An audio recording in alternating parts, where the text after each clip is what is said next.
Dr. Hitchens, quick question. Professor. Is truth real? And if so, how do you determine it? Excuse me, it's my fault. I stepped on your line. Would you mind repeating your question? It was brief, I think. So. Is truth real? Does it exist? And if so, how do you determine it? Once more. Is truth real? And if so, how do you determine it? Okay. Well, having attacked relativism on purpose, I should maybe specify precisely what I meant.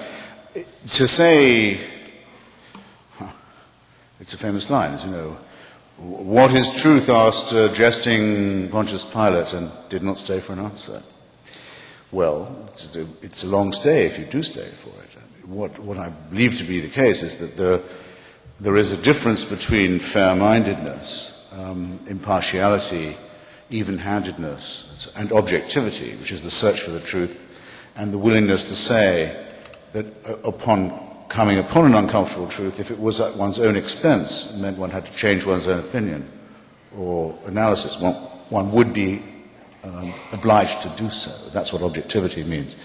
And I think that while the grail of truth may not be entirely attainable, without the idea of it, and without the obligation to seek it very intensely and very seriously, one would be in a rudderless world, a world without true north, if you like.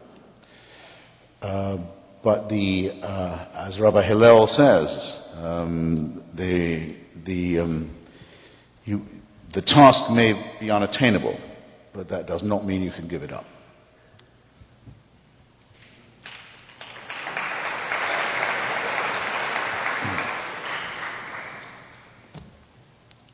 Rabbi Hillel, by the way, who is the author of the Golden Rule, which the Christians so often claim to be their own.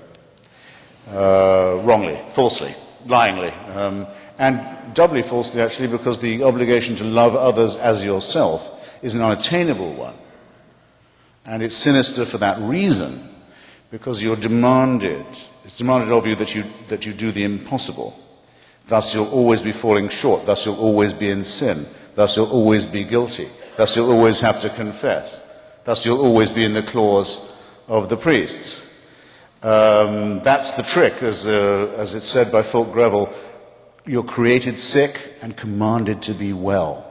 This is a sadomasochistic relationship with the dictator. You can't be right. You'll always be wrong. The law is such as you can't keep it. Whereas the relatively sane injunction of the Babylonian rabbi, at least, is what is repulsive to another. What is repulsive to you, you should not do to another. That's a decent rule. But no one had better stand up and tell me that I need a God to tell me that. Peter, did you want to respond? No, I love it. Okay, we have a question up in the balcony. Yes, this is a question for Professor Hitchens again. Doctor. Doctor, fair enough. On your website and in your books, Build Up That Wall, you mention eliminating taxation, freedom of taxation for churches, and I was wondering what your thoughts were as to how that might, if we were to someday do something like that, how that might affect the separation of church and state that we enjoy right now. Well, it seems to me a violation of the Establishment Clause of the First Amendment that any religious institution can receive any payment from the United States government. I would regard being tax-exempt or tax-free as a disguised form of subsidy, as I regard the so-called faith-based initiative to be a surreptitious violation of the same... Yeah.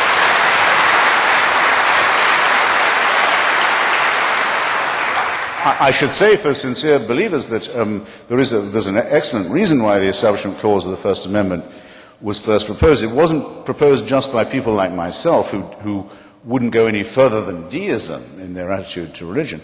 It was proposed by many people who were quite devout and who thought not just that the government must not be corrupted by religion, but that the churches mustn't be corrupted by the association with the state either. And I think that's an equally morally valid point. James Madison, the co-author of the Virginia Statute on Religious Freedom and of the First Amendment and the other things that bodyguard our wonderful Republican secular constitution, didn't think there should be chaplains to open Congress, didn't even think there should be chaplains in the armed forces. If you want to pray in the army, they can. No one can stop them, but we're not going to pay for someone to pray over them. These are very tough questions, but it must be understood that these were part of the very urgent views of the framers and the Founding Fathers, and it's our responsibility to be discussing this very seriously now at a time when Hillary Clinton's joined some reactionary evangelical organization. John McCain, to try and bolster her faith-based connections. John McCain, a lifelong Episcopalian, has this year, I wonder why, said he's a Baptist. And Barack Obama, Senator Obama, has been caught in some big-mouthed, sinister, windbag, rock and roll horror show church on the South Side. Religion is poisoning our election and our democratic republic, and it's time that we've said enough.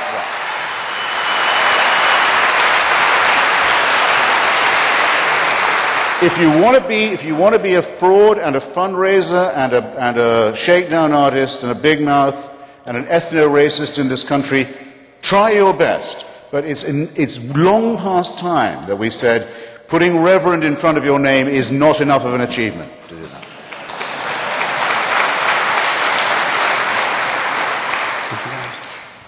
We sort of agreed 200 or so years ago that we in Britain would not intervene in United States politics, and I feel I should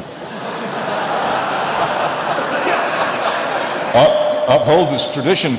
But there is one small point here. There's a tremendous air of challenge and bravery and hurling himself into a storm of rage and oppression in all this stuff. And I have to say I do not find the Christian churches, either in this country and especially not in my own particularly terrifying force to combat, or one which is capable of crushing a dissenter. However, I would challenge him, for instance, to wage any kind of campaign of dissent against the dreadful tyranny of, for instance, the theory of man-made global warming, against which it is almost death to speak if you wish to be in any kind of public life in either this country or mine. But I don't think he will, because that requires a little bit more in the way of, how shall I say? No, I won't say it. Well, as a matter of fact, do it? You won't. Since I've warned you before about this clapping business. Since that's a challenge, I hope you won't mind if I speak again. It's not really my turn, but I have just written a piece for Free Inquiry, secular atheist magazine, I contribute a regular column to, saying that it disturbs me to see how much the green movement is taking on the lineaments of a religion. That the human species has an original sin, in other words, existing,